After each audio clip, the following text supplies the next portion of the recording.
In this week's video, we'll review the latest charts to help us answer the question, are new all-time highs coming in stocks before year end? We'll begin by revisiting some momentum topics that we've covered in the past. After this big down day here on September 20th, we said it was possible that the market would need some time to dissipate this downward momentum here. If we fast forward to the session on October 14th, the VIX was trading 41% below the reading down here, the intraday high from September 20th, and we did get over time, it took some time, momentum did dissipate. You can see when we made this lower low here in early October, this is a bullish divergence. We came back down in the same general area. Look at shorter term RSI here. This is 30-minute RSI where I'm clicking quite a bit higher than this level here. As always, none of this predicts anything. It just speaks to improving bullish odds. Now let's go back and revisit some of the charts and concepts that we covered in the September 17th video. This was a look at the moving averages 541 days from this low that was made in March 2020. And you'll remember we wanted to see what we could learn from similar moves, 541 calendar days from a major low. And one of the big takeaways was when you had really strong trends in the past, similar to what we had recently, shorter-term drawdowns tended to be relatively muted, and even looking out 1 year, relatively muted. And when we put these drawdowns here on a chart using these dotted horizontal lines, we said on Friday, September 17th, that even if we just retrace this A to B move from the May low, came back here to the 61.8% retracement, we would hold above the July low and the June low. And that 50% retracement came in very, very close to this horizontal line where my cursor is. So if we take a look at these drawdowns here, again shown via these horizontal lines, how do we make out? This is September 17th. This is the close on October 14th. You can see the low came down. We were in the range here. We basically tagged this dotted line here. How has this been helpful and how might this be helpful? Well, it was helpful when we were falling here. It told us that we really weren't deviating from the historical script. And it's not meant to predict anything. So if we move into this area here, we would learn something about increasing bearish probabilities. It hasn't happened during the pullback from this point to this point thus far. And here's an updated look at the fibs that we covered in the past. Here's where price thus far has bottomed right around the 50% retracement. And you may remember in the historical cases, similar to the present day, after the muted drawdown, the S&P 500 performed extremely well walking forward, especially from a longer-term perspective. The market was higher in every case, 2 years later, 3 years later, 4 years later, and 5 years later. In the historical cases, if you were able to withstand these drawdowns here, eventually you were rewarded with higher highs. Now let's revisit some concepts and charts that we covered on October 1st. You may remember we compared the S&P 500's trend in 2021, 26 calendar days after the September peak, and we said if the present day chart started to morph into something more like this, or any of the charts on your screen, that we would be more concerned. This is a look at the chart on October 14th when the S&P 500 was up 73 points intraday. Pretty fair to say it's not even a contest at this point. The chart in the middle of your screen, 2021, looks quite a bit better from a trend perspective relative to these other cases. That doesn't predict anything about what the chart will look like tomorrow, but the chart in front of us, what we know today, looks better. And if we zoom in here, we still have something very, very close to a full-bore bullish look with the S&P 500 coming all the way back to the 50-day moving average. Everybody's talking about interest rates and inflation. It's a very long-term chart of interest rates. This is calendar year 1982. So if we think interest rates are high in the present day, really should have been around back in 1982. They were much, much higher. And right now, the chart in front of us is still in a long-term downtrend until proven otherwise. It's very possible that we're going to move into this area here, but we just don't have that yet. We do have a lot of white space in here, so even if the downtrend persisted, interest rates could still rise quite a bit. You can pause your video player here.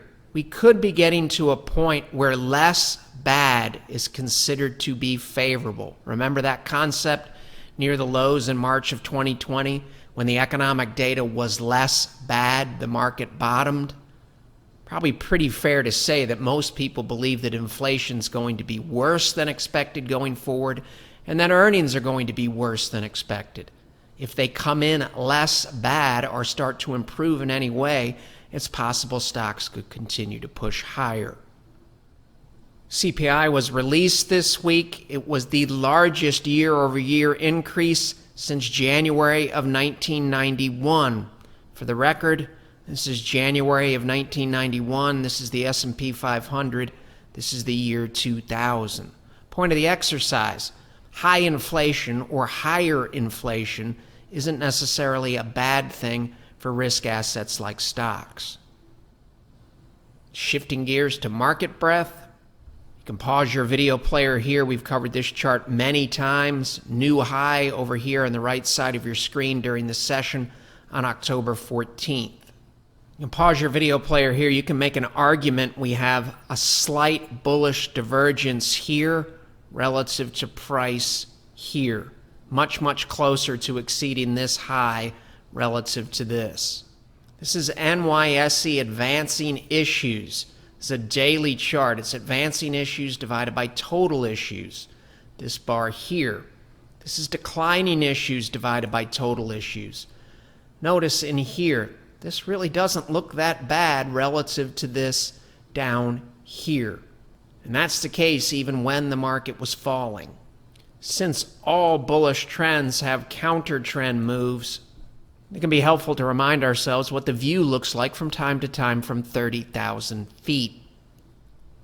This is a monthly chart. This is the secular bull trend from 1982 to the year 2000. This is the 10-month moving average that we talked about in last week's video. This is the 40-month moving average.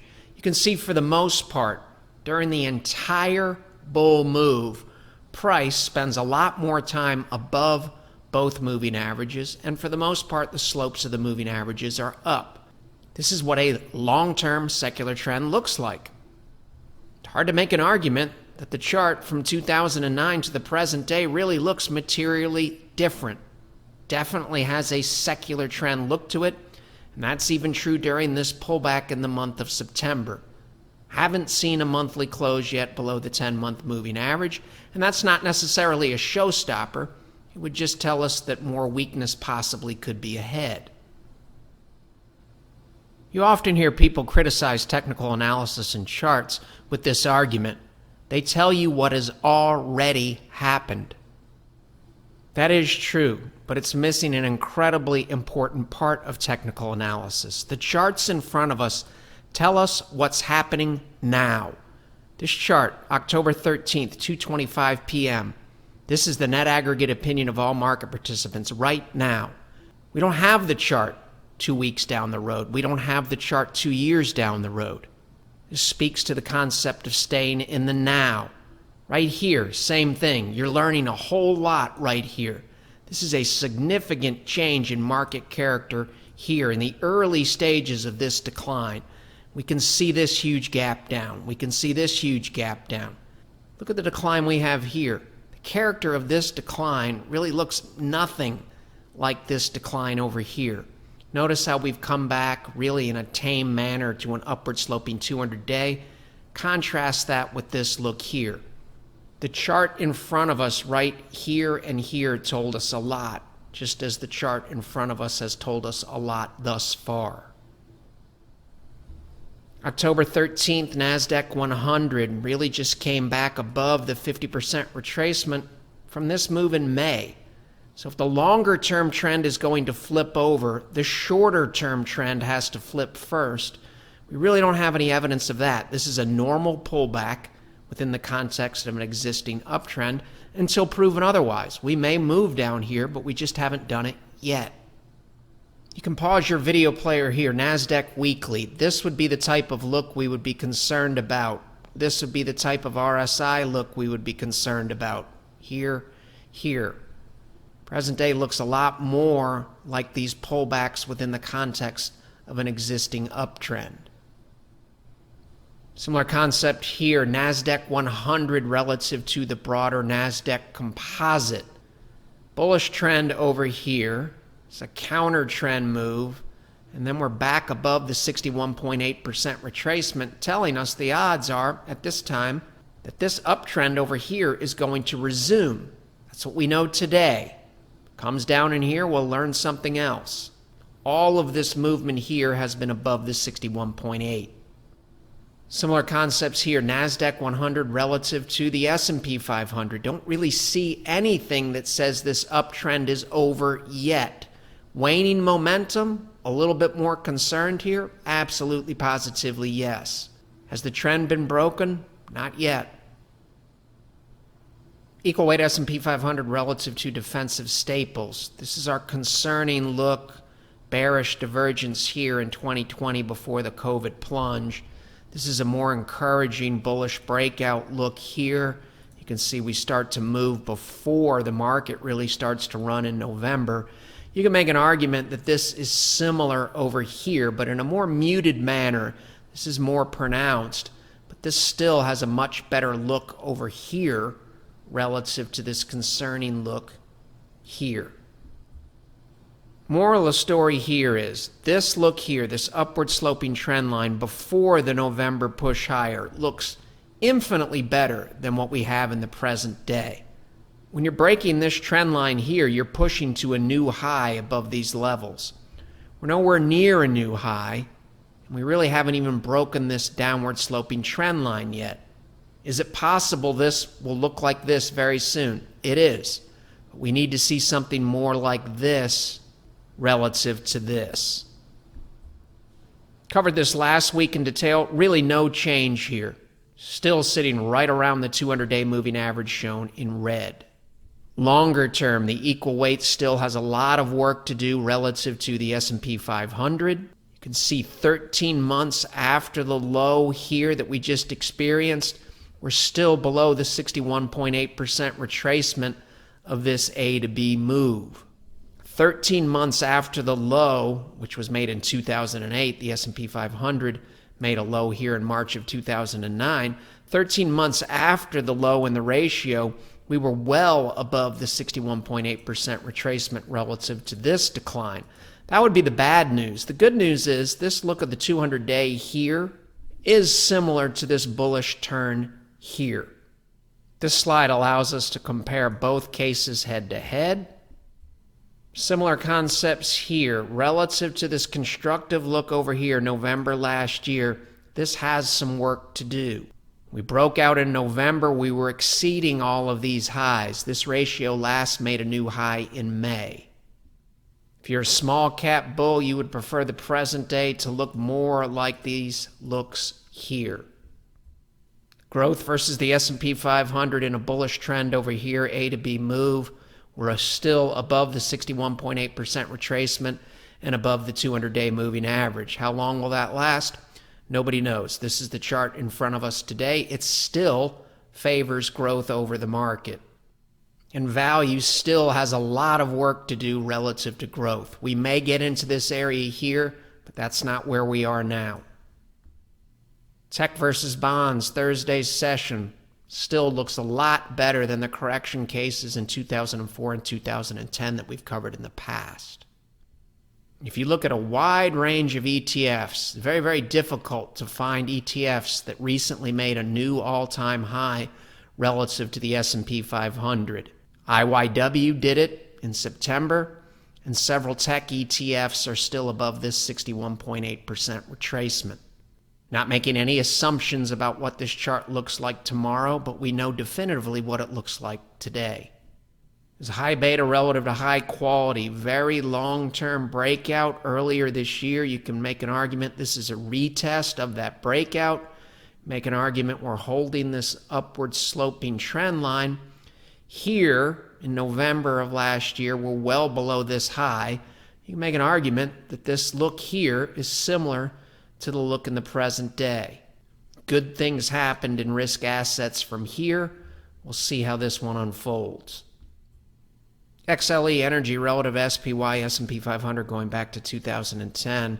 This is obviously still in a long-term downtrend, doing some nice things here, but it does have some work to do.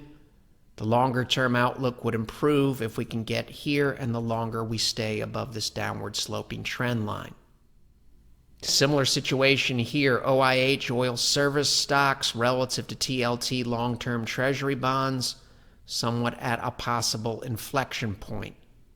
In terms of adding to energy positions, oil services relative to SPY, still below the June 2020 high. Here's a high here in March, here's a lower high, and we're still making a lower high. If you're an OIH bull, you'd really prefer to see a breakout into this area here. Here's energy in isolation, resistance here in 2014, resistance here in 2018. This is where we are in the present day. Really, really good things happening here. This is an uptrend where my cursor's moving around. This is still a downtrend until proven otherwise. Kind of a similar look with financials relative to the S&P 500. Still has some work to do to get into this area here, but we have been above an upward sloping 200-day moving average. Relative to the long-term and bullish analysis that we recently covered relative to demographics, and you can find it by Googling the title on your screen, as we walk through the next series of charts, we should ask ourselves, do these charts align with or contradict the secular trend thesis? You hear a lot that the NASDAQ's in a bubble. Well, that may be the case, but the ratio of the NASDAQ relative to long-term treasury bonds, amazingly, is still below the peak that the ratio made in the year 2000. This looks more like a very, very long-term consolidation period. We can draw a horizontal line and go all the way back to where we were in the late 1990s over here where my cursor is. This looks a lot more like long-term consolidation and indecisiveness than a runaway bull market that's turned into an unsustainable bubble. This is the tech-heavy NASDAQ. Similar look here, tech, Fidelity Select Technology, mutual fund relative to a mutual fund that's very, very similar to TLT. Just now trying to break out above the high in the ratio that was made in the year 2000. This seems to align perfectly with the demographics. NYSE Composite entered this orange box here in 1997, was trading at the exact same spot in 2002, exact same spot in 2009. That's the bottom of the box. Here's the high that was made in 2007. We're in the same general area here. We can draw a horizontal line from 2007 to the recent low in 2020. This too looks like a very long-term period of consolidation, a breakout, a retest of the breakout, consolidation pattern here, and a shorter-term breakout. Similar concepts here, S&P 500 relative to a broader and diversified basket of investment-grade bonds. 1994, 2002, 2009, the year 2000, basically in the exact same place recently, point to point. This looks like a very long-term major shift, bullish breakout in favor of the S&P 500 over investment-grade bonds. The longer the breakout holds, the more relevant it becomes. And we know the longer a market goes sideways, here, here, here, here, we can draw a horizontal line all the way across, the bigger the move that we can expect to get if we get a bullish breakout. 26 years is a long time to be inside of an orange box. This is the Eurozone versus the S&P 500. It has been and continues to be a laggard. It's usually a really, really good sign when your laggards start to break out in a bullish manner as well. A lot of good things happening in financials, longer term. If we can get into this area here, it gets a lot easier to add to positions. This is financials relative to the S&P 500. This is calendar year 2006 up here. Same concept here. Financials, a big laggard on this chart. Banks, KBE, this is a big breakout from a lagging sector. This over here looks a lot better than this over here. Home construction, if you were around during the housing bubble, you know it started to end 2005, 2006-ish. And the stock market peaked in October of 2007. This is a long-term period of consolidation in NVR relative to the S&P 500. And we've been consolidating for the most part above the 2005 level. Applied materials, semiconductors in a very long-term consolidation box. Look at the moving average in here. Look at price. Here's a breakout here, and it looks like we're holding that long-term breakout. The CRB index commodities is a downward sloping trend line going back to 2008. This is a very powerful move, breaking above the trend line, and we have our 50-month moving average turning up in a bullish manner. The ratio is also above this very long-term downward sloping trend line here that was briefly broken. This goes all the way back to 1980. You can draw a horizontal line here all the way back to the 1970s where my cursor's moving around. Chart on your screen, right side of your screen, comes from Dean Christians. Here's his Twitter handle here, Sentiment Trader. The bottom portion here shows the number of 252-day highs. It's a rolling one-year look-back period. You can see the market making a lot of highs in here. This point here is similar to this point here and similar to this point here. The good news is, from a very long-term perspective, you can see commodities did very, very well. From here, made new highs out here. In terms of keeping a flexible, unbiased, and open mind, it's also possible that after such a strong and rare move that commodities may disappoint a little bit in the short term or consolidate some of these gains.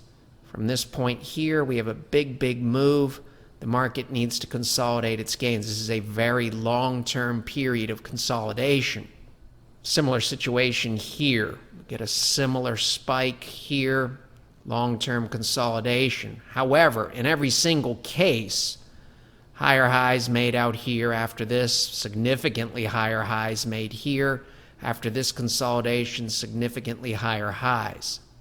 I think the big takeaway here is market participants are telling us that commodities that may have been off our radar for a very, very long time absolutely positively should be on our radar. Now for us, on a relative basis, this is the CRB index divided by the S&P 500. A lot of improvement here, but for now, we're still in a very long-term downtrend. Is it possible that this look here is similar to this look here? Absolutely, positively, yes, it's possible. And from this low here in 1999, this ratio rose into 2008. 1982 here, present day here. What just happened in the rearview mirror is significantly different from what most of us have seen in commodities, and that alone says we should be paying closer attention. And we know crude oil in isolation has done very, very well. It still has some work to do relative to the S&P 500. Like all these charts, we're not showing this because we're bearish on crude oil relative to the market. It's just near a possible inflection point. And for us, in terms of adding to any positions in energy, we'd really prefer to see how some of these charts shake out. If you're a client, why have we had almost no exposure to foreign stocks in recent years? Here's your answer. Foreign stocks relative to the S&P 500. This is 2008. This is the present day on October 14th.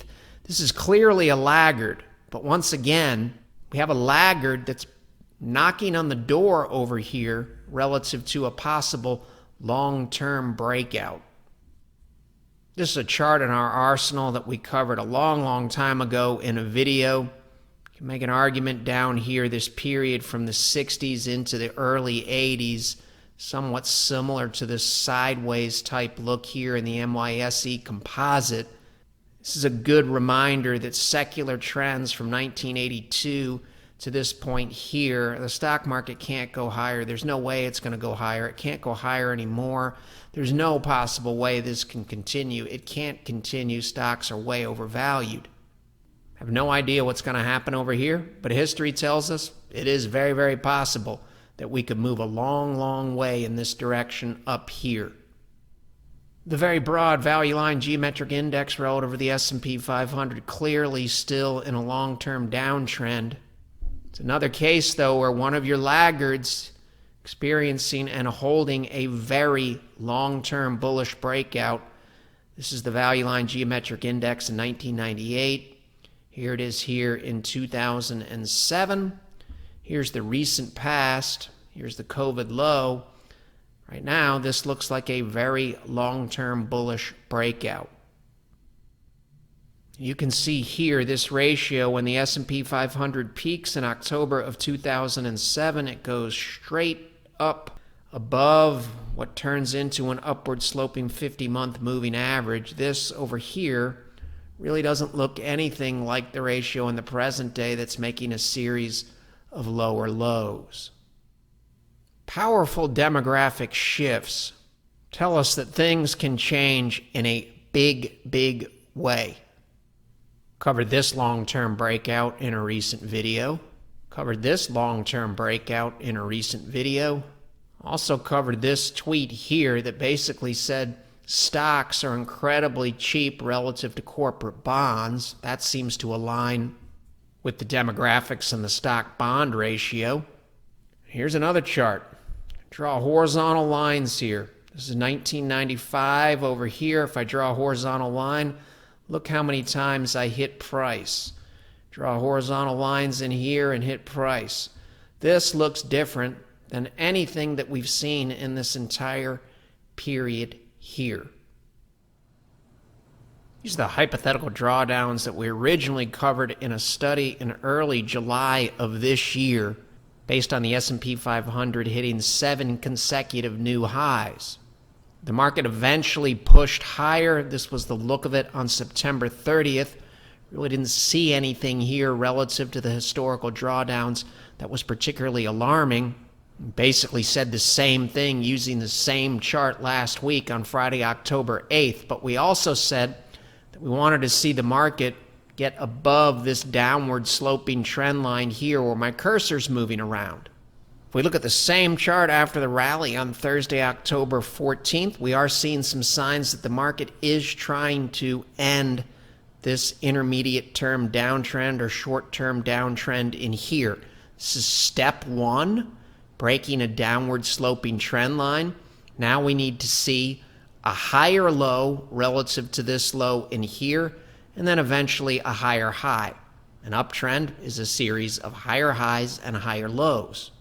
Trying to turn that around. Here's a low, here's a high, this is a higher low, and this is a higher high. But relative to this trend line, the market still has some work to do. And even when the market was down here, significantly above the June low, this is somewhat of the base case for the historical script. Start to get down near this area, which we are here, concerns start to increase, and for us, we get a game plan in place where we basically know every position we have. If the market moves down into this area, how are we going to deal with that? And that still may come in handy, but we really haven't had to use any of it thus far. We still really haven't seen anything yet to date that contradicts the longer-term secular trend thesis. And we all know the only way that any of this works is if we're able to effectively trade the chart in front of us. And the only way that we can do that is to head into next week and every week with that flexible, unbiased, and open mind. The material in this video has no regard to the specific investment objectives, financial situation, or particular needs of any viewer. This video is presented solely for informational purposes and is not to be construed as a solicitation or an offer to buy or sell any securities or any related financial instruments, nor should any of its content be taken as investment advice. Any opinions expressed in this video are subject to change without notice, and Shivako Capital Management, LLC, or CCM, is not under any obligation to update or keep current the information contained herein. CCM and its respective officers and associates or clients may have an interest in the securities or derivatives of any entities referred to in this material. CCM accepts no liability whatsoever for any loss or damage of any kind arising out of the use of all or any part of this material. We recommend that you consult with a licensed and qualified professional before making any investment decision.